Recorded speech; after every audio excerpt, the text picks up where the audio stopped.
Oh, they signed Arenado to that huge contract, and then they start talking about trading, or at least socializing it in the offseason, completely alienating the guy.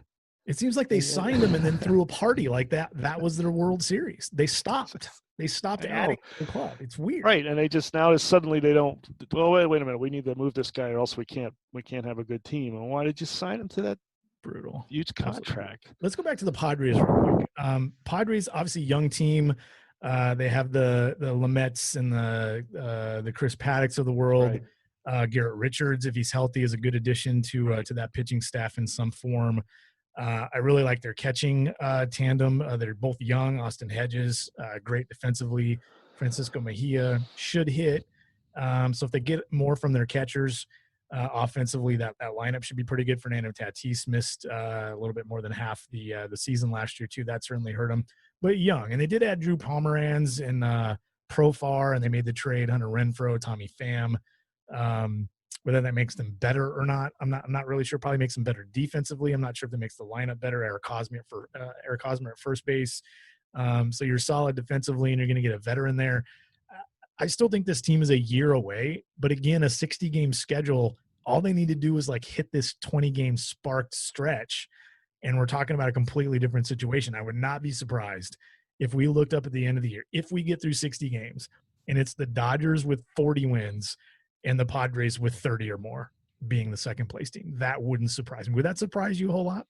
No, not really. Actually, I was in my mind, although they're not the same kind of franchise, it's sort of like the Rays in the American League East. Really good team, but they're not in the same class as the Yankees. Right. Maybe this year they will be, but I don't think so.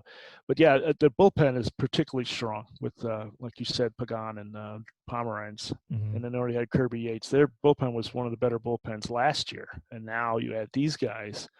And Pomeranz really demonstrated last year, once he became a reliever, how good he could be.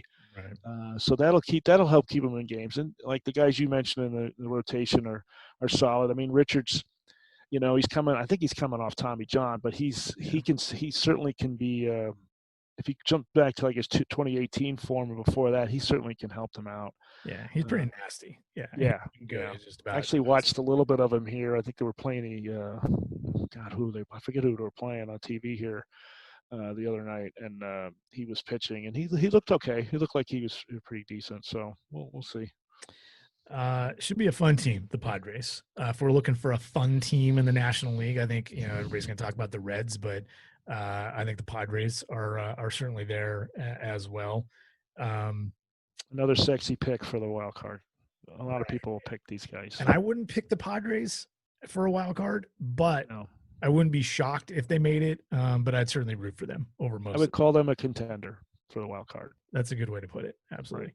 Right. Really quick with the Diamondbacks, just to kind of sum up the National League West. The Diamondbacks entered the offseason an 85-win team. They traded Goldschmidt last year. They got good return on him. Carson Kelly had a pretty good year at the plate. He's established now. And then over the offseason, knowing that they were 20-plus games worse than the best team in the division who had just picked up Mookie Betts, the Diamondbacks added Starling Marte and Madison Bumgarner. Those are their two biggest additions. Now, I'm not trying to say those weren't good additions, because those are meaningful additions. I just don't know how much better that team is over the 85 wins they put up last year, considering the fact that Ketel Marte has no chance to repeat what he did a year ago.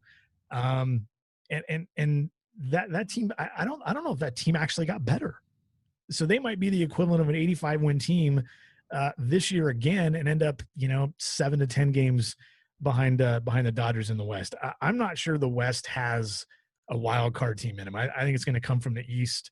And I think the only saving grace for the West to get a second team into the playoffs is the fact that the NL Central's in the same spot as everybody but the Dodgers in the National League West. We're kind of mediocre, and we're going to beat each other up. That's the best chance for the Diamondbacks and the Padres. I don't know what the Giants are doing either, to be honest with you. Either tear it down or, go out and sign a bunch of guys instead of kind of sort of tearing it down and also signing a bunch of guys. Like, it's just there doesn't seem to be a plan there. So NL maybe West clubs, perhaps what's really going on is there's a conflict with ownership, within ownership of what's their what's their pain level with, do they still want to put, like, I think the Mariners used to be that way. They wouldn't let them, the front office tear them down. Right. But so they just kind of, kicked the can around and didn't really, really I think you're accomplish spot anything on. except waste time and money. Yeah. And overall, I think they're trying to do both things, which is really difficult to do. Right. Unless you're the Yankees or the Dodgers or the Nationals, now maybe the Cubs, some years it's really difficult to avoid some style of a rebuild, even if it's just the quick 1 or 2 year, because you're going to spend a lot of money and you have a good consistent farm system that's just going to spit out players. Really, really difficult to do.